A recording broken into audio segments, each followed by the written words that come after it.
Oi, gente, tudo bem? Aqui é a Emanuele da Mustard e hoje eu quero conversar com vocês sobre equilíbrio no amor próprio.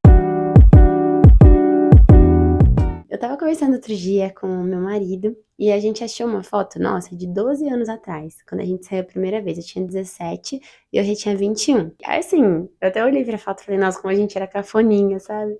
Porque é óbvio que eu não me vestiria daquele jeito hoje em dia. Mas uma coisa que a gente começou a refletir, né, olhando aquela imagem, é o quanto a moda ela foi degradando, sabe? Eu não vou falar pra vocês que, nossa, a moda era maravilhosa e perfeita, porque sabemos que não era. Mas eu lembro que, embora todo mundo não estivesse lindo, maravilhoso, estava todo mundo arrumadinho, entendeu? E hoje eu acho engraçado porque a gente vê uma geração com uma necessidade de se afirmar a todo custo e de ser aceita a todo custo, né? Eu falo que é uma necessidade de aceitação de qualquer coisa, impondo isso sobre as pessoas, né? Independente se faz sentido ou não faz. Uma das coisas que mais as pessoas têm falado hoje em dia é sobre essa autoestima, sobre fugir do padrão e sobre se aceitar como você é. E é engraçado, tudo bem, até um certo ponto aquilo pode até fazer sentido, sabe? Mas vocês olham para essa geração e vocês não veem algo contraditório? Bem, eu vejo. Eu acho que eu nunca vi uma geração tão cabisbaixa, tão depressiva, assim, e tão mal vestida em toda a minha vida. E eu nem tô falando que eu sou a rainha da moda, tá? Porque não sou. Mas eu falo que eles têm relativizado algo, muitas coisas, mas algo que me choca, né, nesse assunto, eles têm relativizado algo que não é relativo, que é óbvio, que é a beleza. E quando a gente olha algo, uma coisa que é bela, não precisa ser explicada. É só olhar e você vai falar, cara, isso aqui é bonito, ponto.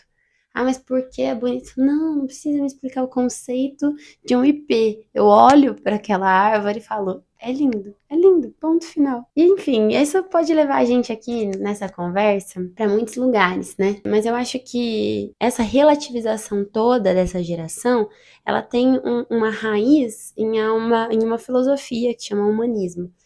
Eu não sei se vocês sabem o que é humanismo, eu vou até ler para não falar groselha, mas o humanismo é uma postura filosófica e ética que valoriza o ser humano, suas capacidades, aspirações e dignidade. E falando assim, parece algo muito bom, não é verdade? Mas qual que é o maior problema do humanismo? São as suas colunas, né? Aquilo que fundamenta o humanismo. Então, eu vou ler as palavras para não falar besteira de novo, mas as suas principais características são o antropocentrismo, o racionalismo e o cientifismo. Então, o que isso quer dizer? Antropocentrismo é você tirar a figura de Deus e colocar o homem. Então, o homem passa a ser o centro de todas as coisas na nossa vida. O racionalismo fala sobre o conhecimento. Então, a gente tira Deus como a origem do conhecimento, como a fonte do conhecimento, e coloca o homem, como se a mente humana fosse a fonte de todo o conhecimento do mundo. E, por último, o cientifismo. Então, fala que todas as questões humanas e sociais, elas podem ser resolvidas através da ciência. E só falando assim, você já consegue perceber o buraco que a gente foi se enfiando ao longo desses tempos, né? Porque a gente sabe muito bem as limitações que a gente, como ser humano, tem. E eu não tô falando que não existam seres humanos geniais, né? O próprio Einstein é um homem judeu que, inclusive, acreditava em Deus e foi um gênio, né? Enfim, não tô falando que não existem pessoas geniais. Eu tô falando que a gente erra, né? A gente é limitado e nunca a gente vai poder ser a fonte de toda a sabedoria e conhecimento e da resolução de todos os problemas humanos e sociais, enfim. Eu falo que é uma filosofia, né? É uma frente filosófica que é quase uma religião, porque você tira aquele que governa a sua vida e põe você mesmo e idolatra a sua própria pessoa, sabe? Mas a gente pode conversar, né, sobre esse tema e tocar em vários assuntos muito importantes para a gente fundamentar a nossa fé. Hoje eu quero, como eu falei desde o início, né, conversar um pouco sobre esse amor próprio. E você já ouviu falar em ter equilíbrio no seu amor próprio? Eu acho que não, porque a gente costuma falar, não, você tem que se amar, você tem que se amar, você tem que se amar. E como se não tivesse um limite para esse amor, né? Posso me amar infinito. Mas quando a gente se ama infinito, a gente começa a ser uma pessoa que só olha pro próprio umbigo. E ninguém gosta de pessoas que só olham pro próprio umbigo, não é verdade? A gente vai para essa mentalidade humanística de eu resolvo os meus problemas, eu sei de todas as coisas, eu consigo resolver o problema de todo mundo, só vir aqui que eu resolvo. E a gente sabe bem que isso não dá certo. Então vamos dar uma olhada lá na Bíblia e ver o que Jesus nos ensina. Lá em Mateus 22, do 34 ao 40, a gente tem uma passagem muito conhecida da Bíblia, mas eu vou ler de novo para vocês. Ao ouvirem dizer que Jesus havia deixado os saduceus sem resposta, os fariseus se reuniram.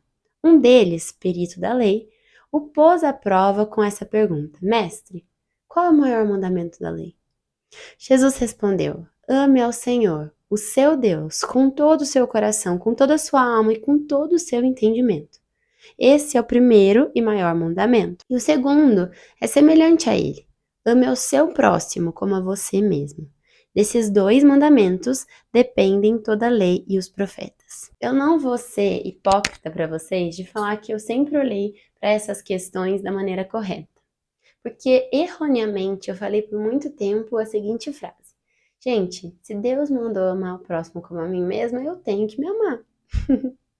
E a minha psicóloga outro dia, né, a gente tava conversando sobre essa passagem e a Pamela falou assim, Emanuele, você já parou pra pensar que essa maneira qual você pensa, ela contradiz todas as passagens da escritura? E eu falei, gente, como assim, né? A gente conversando juntas e conversando agora com vocês, de Gênesis e Apocalipse, o que que Deus nos ensina? A servir. Servir. Jesus, quando veio aqui na Terra, mesmo sendo Deus, não usou isso para ser melhor do que os outros, ou se posicionar como melhor do que os outros, mesmo sendo, ele serviu. Ele abaixou aos pés dos seus discípulos, lavou os pés dos seus discípulos. Ele ia às cidades curando pessoas, perguntando: o que que você quer que eu te faça? Se isso não é servir, eu não sei o que é. O que eu quero dizer é que nem nós, seres humanos, nem nada na criação do Senhor tem um fim em si mesma. Um bom exemplo para a gente conseguir enxergar isso que eu estou conversando com vocês são sobre as macieiras. Então, se você olhar uma árvore de maçã, né, as macieiras, eu nunca vi uma macieira se nutrir de maçã, né? Quem se nutre com a maçã? Nós, os animais, né, que caem a maçã, eles comem. Mas a macieira não é com isso que ela se nutre com a água, com o esterco, com as coisas que, os fertilizantes, as coisas que colocam na base daquela árvore. E da mesma maneira, Deus nos colocou características, dons, talentos individuais. Isso não é para uso fruto nosso. Isso é para o próximo. É por isso que lá na Bíblia, também em Atos 20, 35, a parte B, a Bíblia diz: Lembrem-se das palavras do Senhor Jesus. É mais feliz quem dá do que quem recebe. A realidade é que o que Jesus quis dizer nessa passagem, explicando sobre amar o próximo como a si mesmo, é que independente do nível do seu amor próprio, mesmo que ele seja bem pequenininho, ele já é o suficiente para você começar a servir as outras pessoas, para você começar a amar as outras pessoas. E não se esqueçam, amar é diferente de gostar. Amar é diferente de gostar. E é nesse processo, né, de obedecer ao Senhor, de conhecer mais o Senhor, de servir as pessoas, amá-las, mesmo não gostando delas, orar por elas, perdoá-las, mesmo que elas não te peçam perdão. É nesse processo de relacionamento com Deus e com a igreja do Senhor, ou com aqueles que ainda não conhecem o Senhor, é que Deus vai equilibrando nosso amor próprio. É nesse processo que a gente vai entendendo o propósito da nossa existência. A gente vai entendendo qual é a nossa verdadeira identidade. Por que Deus nos deu esses dons e talentos específicos, essas capacidades específicas? Por que Deus nos fez dessa maneira? E aí, nesse processo todo, Deus vai equilibrar o seu amor próprio. Você vai chegar num ponto que, assim, eu me amo o suficiente. Se eu me amar mais, vai dar problema. Se eu me amar menos, não vai ser legal. Hoje eu entendi quem eu sou em Cristo e eu me amo na medida correta. E, gente, eu falo isso com propriedade, né? Quando eu era mais novinha, eu fundamentei muito a minha segurança, a minha identidade na minha aparência externa. E foi fácil me quebrar. Foi fácil tirar isso de mim, porque era como se eu tivesse plantado uma árvore sem ter muita raiz, né? Um vento leve, uma brisa suave me derrubava. Quando Deus nos convida a amar primeiro ao próximo, né? A servir primeiro o próximo, mesmo que seu amor próprio não seja lá aquelas coisas, o que ele tá falando é assim: eu sei o que é o melhor para você e eu quero fundamentar a sua vida em mim para que você possa fazer frutificar a sua vida, né? Para sua vida ter propósito, para você entender quem você é, para você amar os outros do jeito certo e se amar na medida correta. Porque, como eu disse lá atrás, né? Ninguém gosta de gente que só olha para o próprio umbigo. E nem Jesus, porque ele quer que ele seja o centro da sua vida, na verdade. O que eu quero ressaltar antes de finalizar esse vídeo? Eu quero ressaltar que Deus, em momento algum, acha errado que você tenha uma autoestima. Se alguém falou isso pra você, falou besteira, porque não tem nada a ver. Quem fez você desse jeitinho que você foi Ele. E Ele se alegra na sua vida. Ele se alegra quando você se arruma, olha no espelho e fala: Nossa, Jesus, tô tão bonita hoje. Tá tudo bem, não tá errado gostar de si. O errado é se idolatrar. O errado é achar que você é a solução da sua vida, que o amor a você mesmo te completa. Isso tá errado, porque é tirar Deus da sua vida e colocar você mesmo no trono do Senhor. E aí se você fala pra mim: Não, mas eu amo Jesus. Eu amo Jesus, mas eu acho que assim, é tudo na força do meu braço. Não, mas eu acho que assim, eu tenho que me amar mesmo. Eu queria lembrar você que Jesus não divide trono, que ou é ele ou é o resto. Ele não vai ficar lá dividindo o trono com você e com ele.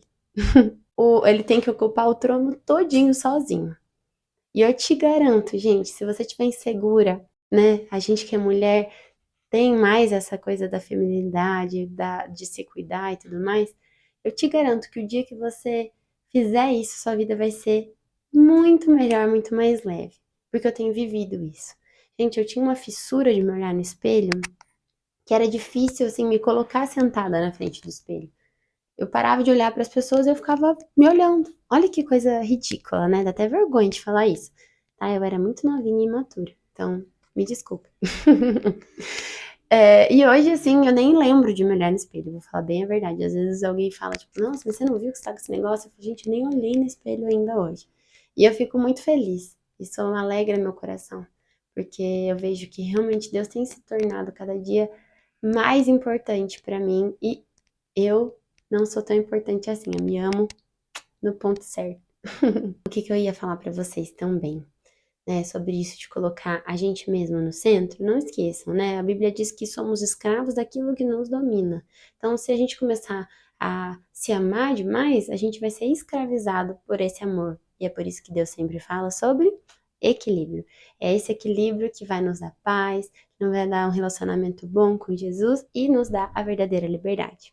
A minha oração hoje é para que você possa crescer nesse conhecimento do Senhor, crescer no relacionamento com Deus, e em conhecer mais sobre quem Ele é, para que o Espírito Santo possa te direcionar a servir mais as pessoas. E eu sei que nesse processo todo, Deus vai ensinar você quem você é, qual a sua identidade e qual é o ponto certo de se amar. Que Deus abençoe muito a sua vida. Espero você aqui nos próximos posts. Fiquem com Deus. Tchau, tchau.